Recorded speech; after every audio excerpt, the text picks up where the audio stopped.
Muitas pessoas acham que a pirâmide é um túmulo do faraó. Não é. A pirâmide é um local onde se aconteciam as iniciações. Primeiro, porque a pirâmide ela tem um formato triangular. E o triângulo, dentro da maçonaria, dentro da Rosa Cruz, dentro da Cabalá, qualquer religião, tá? Do mundo todo. Se você vai lá do outro lado, lá na Índia, você tem a Trindade. O triângulo é a Trindade. Brahma, Vishnu e Shiva. O Criador, o Preservador e o Destruidor. 3 aspectos do mesmo logos. Certo. Aí você vai do outro lado, você tem Isis, Osíris e Horus. Ou Osíris, Isis e Horus. O pai, a mãe e o filho. Então você sempre tem uma trindade. Isso tá incluído no triângulo. Então, você pega a nota do dólar, você tem um triângulo. Aliás, tem essa história da nota do dólar também, mas... Que vem dos Illuminatis, que também não tem nada a ver com o diabo. Nem com maçonaria. Não, muitos Illuminatis foram pra maçonaria porque a ordem foi desfeita. Foi criada por Adam Weishaupt. Gente, é tudo às claras, tá tudo nos livros de história, não é uma coisa tipo... A ordem Illuminati foi criada por Adam Weishaupt lá na Baviera. Depois eles se disseminaram entre as outras ordens. Muitos criaram a Golden Dawn, outros foram para Rosa Cruz, outros foram para a maçonaria, porque a ordem foi desfeita. Tá, isso aí. Mas enfim, voltando. Então o triângulo, ele é a canalização de uma energia única de Deus que se manifesta em uma forma quádrupla. A base da pirâmide tem 4 pontas. Perfeito. Não é isso? Certo. 4 pontas. Então Deus se manifesta de uma forma quádrupla. Esses 4 pés da pirâmide, ele vai representar o seu corpo físico, o seu corpo energético, o seu corpo mental e o seu corpo espiritual. Ou ele também vai representar a terra, o ar, a água e o fogo.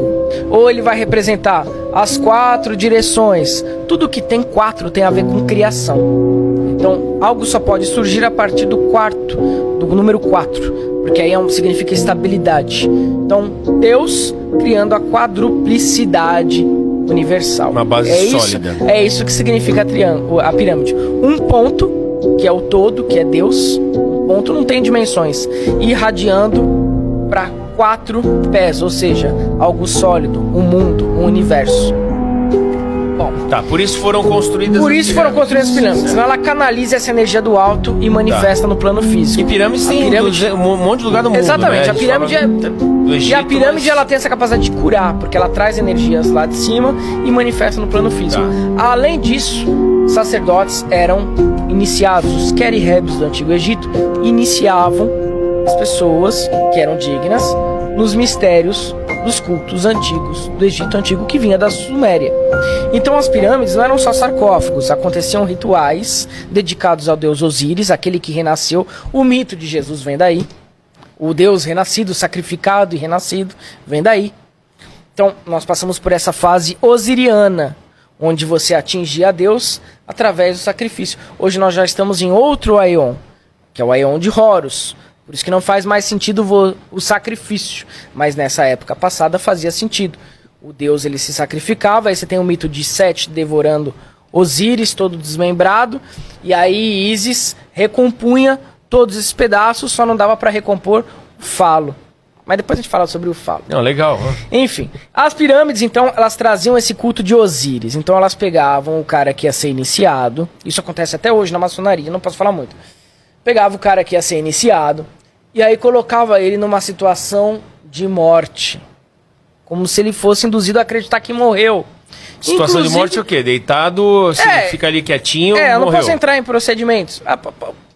Acho que não é mais nesse modelo que eu posso falar. Ele era enterrado com alguns alucinógenos que tinha no Egito Antigo, extraído da lótus azul, que já tinha lá no Antigo Egito, e despertava a glândula pineal.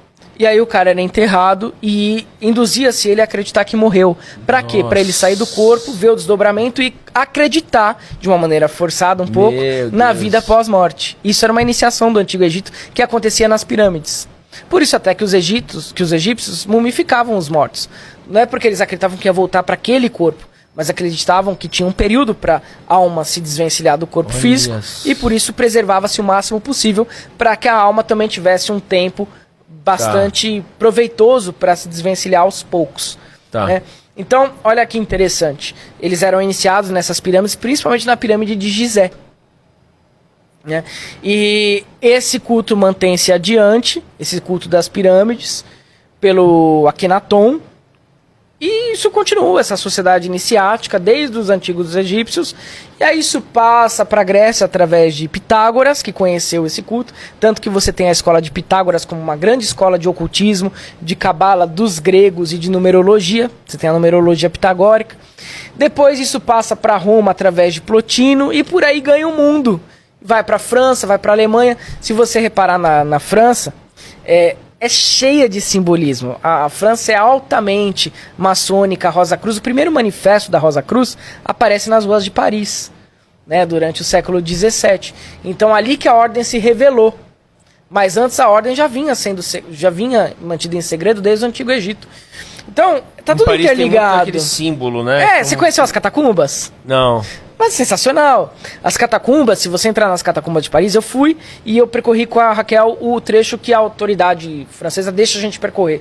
Porque eles não deixam a gente entrar nos muitos túneis, é só um pedaço. Mas ali você vê, e a instrutora vai falando. Porque isso é um tabu aqui no Brasil, tá? Maçonaria, sociedades secretas, Golden Dawn, Astron Argentum, Rosa Cruz, Luciferianismo, OTO. Isso não é segredo para francês, para alemão, isso aí eles estão acostumados. Até já desligaram. Isso é uma coisa que é tabu aqui no Brasil. Se você entrar lá nas catacumbas de Paris, no meio dos ossos, você vê os pontinhos dos antigos maçons, onde eles marcavam um ponto de encontro, no meio das galerias, eles entravam com tochas ali à noite, e eles faziam os encontros para poder confabular a queda da Igreja Católica, que era extremamente opressora, e os encontros eram feitos ali nas catacumbas de Paris. Então, você tinha uma cidade de luz em cima e uma cidade de sombra embaixo, igual o hermetismo, né? E aí você tem os pontinhos ali dos triângulos onde eles se encontravam, você consegue ver a assinatura dos Illuminatis, geralmente tem uns números junto com outras letras, que vai simbolizar qual que era a ordem do cara, tá tudo lá. Então, Raul, essas coisas, elas não são, tipo, mantidas em segredo, elas estão lá. Sim. Sabe? Pra todo mundo ver, basta procurar, só que as pessoas querem...